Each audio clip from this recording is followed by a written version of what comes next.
Bonjour, aujourd'hui dans ce tutoriel nous allons voir comment faire un tableau et nous allons voir son utilité.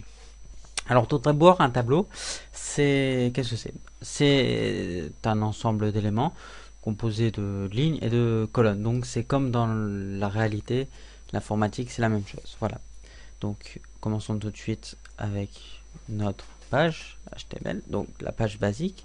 Introduisons tout de suite la première balise à écrire qui est la balise table. Alors dans la balise table, nous pouvons mettre des spécifications comme les rows, les calls ou encore le border. Alors le rows constitue le nombre de lignes, le calls constitue le nombre de colonnes. Donc vous pouvez marquer ce que vous voulez. Je vais marquer par exemple border 1 pour montrer qu'il y a border, c'est le contour du tableau, les bordures du tableau. Voilà, donc nous verrons après qu'est-ce que cela donne. Voilà, donc nous fermons notre balise et là notre tableau est créé. Maintenant reste à faire les lignes et les colonnes. Donc une ligne est délimitée par les balises TR. Voilà, TR qui signifie text rows.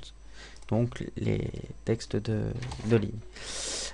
Dedans nous allons introduire par TD. Un TD est égal à une colonne. Donc dans les colonnes nous allons marquer par exemple ma première colonne de ma première ligne. Voilà, donc là nous avons notre première ligne. Je vais d'abord commencer à écrire plusieurs lignes et plusieurs colonnes pour que vous voyez la différence. Parce que là par exemple, si j'actualise, parce que par exemple nous allons voir que le tableau là n'a pas une grande signification et ne ressemble pas à grand chose.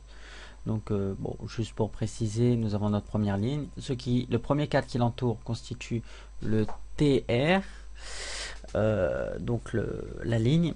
Et ce qui l'entoure encore, c'est le tableau. Voilà. Donc je le répète, par contre, j'ai oublié de vous indiquer que le tableau là est généré dynamiquement. C'est-à-dire que le nombre de TR et de TD indiquera au tableau quelle est la taille adéquate qu'il doit utiliser. Voilà. Donc inutile de marquer dans ces balises rows pour dire le nombre de colonnes et de lignes qu'il dispose. Voilà. Donc je vais continuer encore avec des TD. Seconde, je ne vais pas tout réécrire. Voilà, troisième. Voilà. Voilà, c'est comme ça. Donc voyons ce que cela donne. Voilà, 1, 2, 3. Là, nous pouvons voir que la ligne est délimitée suivant la taille des mots qui ont été écrits. Voilà, donc sinon nous pouvons dicter quelle est la taille de la colonne. Donc je vais marquer width pour largeur. Voilà, width. Je vais marquer tous la même largeur. Je vais mettre width égale 150 pour la dernière et nous allons voir ce que ça fait. Donc voilà, étant donné que width est égal à 150, la colonne n'a pas bougé et donc la phrase s'est alignée à la taille de la colonne. Voilà. Donc continuons tout de suite avec l'introduction de TR. Encore une fois. Voilà, donc TR, TD, TD encore une fois. Et nous allons voir quelque chose de spécial qui est le call span. Donc d'abord j'écris des balises. Donc là nous avons deux colonnes. Dans la première je vais marquer par exemple seconde ligne. Seconde ligne, oui. Première colonne. Voilà, et donc là, il aura la même taille que cela, étant donné que les lignes et les colonnes d'un tableau en général ont la même taille. Là, ils auront la même taille voilà, donc ils auront exactement la même taille, donc 850 pour les deux. Étant donné qu'ils appartiennent tous les deux à une TR, et TR leur donnera la même valeur. Il y aura juste une ligne de différence entre les deux. Donc maintenant dans le T2, nous allons faire, je vous ai dit il y a un instant, call span.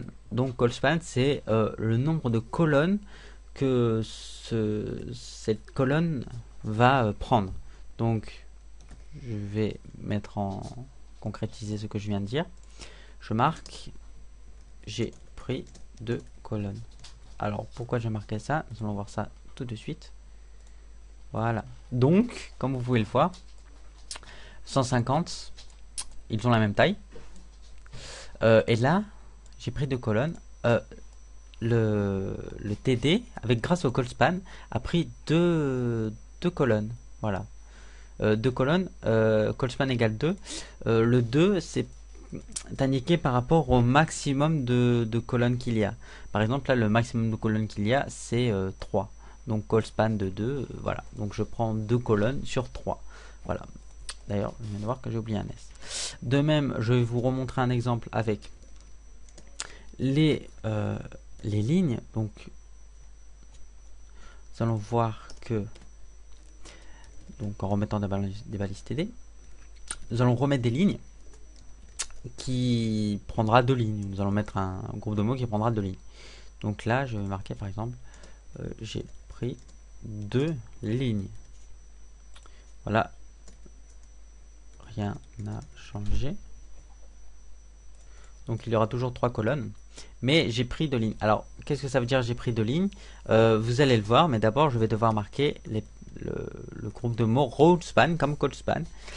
Donc je vais prendre 2 lignes. Donc je vais mettre 2 par exemple. Et nous allons voir ce que cela donne tout de suite. Rien n'a changé étant donné que nous n'avons pas encore écrit des lignes en dessous. Donc je ne rentre pas dans les détails, je vais vous le démontrer. Donc je vais réécrire des lignes, encore une fois, les mêmes. Donc je viens de réécrire les lignes et donc nous étions au round span. Donc j'ai pris 2 lignes. Alors qu'est-ce que cela donne? Eh ben j'ai pris 2 lignes et nous avons à côté 2 lignes. Nous pouvons voir qu'il a pris 2 lignes étant donné qu'après il y a 2 lignes. Alors rien n'a changé, rien n'a changé. Cela correspond à ce qu'il y a dans la même ligne. Et seconde et troisième, je vais modifier ces mots pour voir à quoi cela correspond. Donc la ligne qui suit celle-là, c'est celle-là. Donc voyons ce que cela donne. Voilà, nous pouvons voir que j'ai pris 2 lignes à empiéter sur les deux lignes. Voilà. Donc si je veux marquer par contre, si j'aurais voulu rajouter un TD pour marquer qu'il y a 3 lignes comme d'habitude, comme nous avons avant, avec toujours les mêmes, voilà, et ben nous aurons une colonne qui serait rajoutée en plus, un décalage.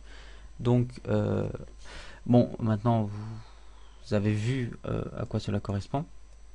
Donc je vous conseille de vous exercer chez vous pour voir toutes les possibilités qui s'offrent à vous grâce au call span, etc., etc.